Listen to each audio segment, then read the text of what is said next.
जब मैं शादी करके ससुराल गई तो मैंने देखा कि वहाँ पर मेरे पति के अलावा सिर्फ एक नौकर ही था। उनके माता पिता बचपन में ही गुजर चुके थे, इसलिए कुछ ही समय में मैंने जिम्मेदारी संभाल ली थी। मेरे पति बैंक में नौकरी करते थे। एक दिन मैंने देखा कि नौकर की नज़र मेरे बदन पर टिकी है।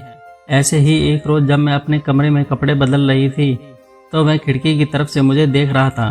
तब मुझे उस पर शक होने लगा। फिर एक दिन मेरे पति को किसी काम से बाहर जाना पड़ा, इसलिए उन्होंने सुबह ही जाना सही समझा और सुबह की ट्रेन से वह बाहर निकल गए। एक दिन जब मैं बाथरूम में नहाने गई तो मैंने देखा कि बाथरूम के दरवाजे का लॉक खराब है। तो मैंने वैसे ही दरवाजा बैंड करके सारे कपड़े उतार कर नहाने लगी। तभी अचानक नौकर दरवाजा खोलकर अंदर आ गया था। उसे देखकर तो मेरा जी ही कांप उठा।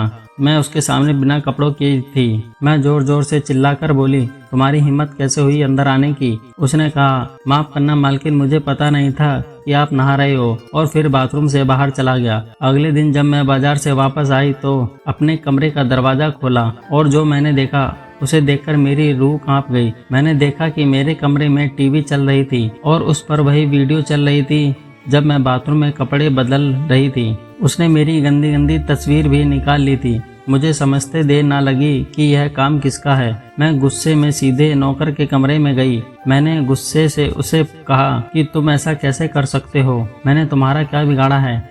इस पर उसने कहा कि अगर आप हमारी बात नहीं मानोगी तो मैं आपकी ज़िंदगी खराब कर दूंगा। एक सेकंड भी नहीं लगेगी तुम्हारी ज़िंदगी को बर्बाद करने में। बस मैंने एक बटन दबाया कि तुम्हारे सारे वीडियो इंटरनेट पर अपलोड हो जाएंगे और दुनिया देखेगी और तुम रातों रात वायरल हो जाओगी। उसकी ऐसी बात सुनकर मैं बहुत डर गई। मैंने उसके आगे हाथ पैर जोड़ा और कहा कि आखिर तुम मेरे साथ ऐसा क्यों कर रहे हो? मैंने आखिर तुम्हारा क्या बिगाड़ा है? फिर उसने हंसते हुए कहा कि मैं बस एक रात तुम्हारे साथ बिताना चाहता हूँ, उसके बाद मैं आपकी वीडियो डिलीट कर दूंगा, लेकिन इसके बारे में आप किसी से नहीं बताओगी। मैं उसकी बातें सुनकर बहुत ही ज़्यादा हैरान और परेशान थी। इसके बाद मैं चुपचाप अपने कमरे में चली आई और मैं बेड पर बैठकर खूब जोर जोर से रोने लगी। तो वो भी मेरे पीछे पीछे मेरे कमरे के अंदर आ गया। उसे मेरे कमरे में आते देख मेरे दिल की धड़कन ही रुक गई। मैं फट से उठकर बेड पर से खड़ी हो गई। मुझे खड़ा होते देखकर वह मेरे करीब आ गया और गलत हरकतें मेरे साथ करने लगा। वीडियो देखकर मैं पहले ही बहुत डर गई थी, इसलिए मैं उसे इस हरकत को करने से रोक भी नहीं पा रही थी। फिर उसने कहा, आपका फिगर बहुत ज़बरदस्त है। जब मैंने आपको पहले बार देखा था तो मेरे होश ही उड़ गए। उसके बाद जब मैंने आपको कपड़े बदलते देखा तो मैं बेकाबू हो गया। मैं बड़ी मुश्किल से अपने आप को काबू कर पाया था। उसी दिन मैंने सोच लिया था कि एक रात आपके साथ गुजारूंगा और मैंने ही जानबूझकर बाथरूम का लॉक खराब किया था। मैं रोती हुई उससे कहने लगी, प्लीज़ मुझे छोड़ दो, तुम मेरे साथ अच्छा नहीं कर रहे हो। पर उसके ऊपर तो मानो जैसे भूत सवार हो। उसने मेरी एक ना सुनी और मेरे साथ ज़बरदस्ती करने लगा। उसने मुझे पकड़कर बेड पर पटक दिया और वह मुझे चूमने की कोशिश करने लगा। मैं उसे हाथ जोड़कर विनती करने लगी पर उस पर असर नहीं हो रहा था। वह ज़बरदस्ती मेरे कपड़े उतारने की कोशिश करने लगा।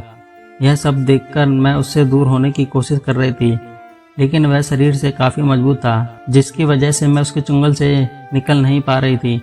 तभी मेरे पति अचानक पुलिस को लेकर मेरे कमरे में आ गए और उसे रंगे हाथों पकड़ लिया। दरअसल जब वह मेरे कमरे में आया उसके पहले ही मैंने अपने फ़ोन से पति को कॉल कर दिया था और उन्होंने मेरी सारी बातें सुन ली थी, जिसकी वजह से आज मेरी इज्जत बच गई थी। तो दोस्तों, कैसी लगी कहानी? अगर कहानी अच्छी लगी हो तो लाइक करें और चैनल को सब्सक्राइब ज़रूर करें। धन्यवाद।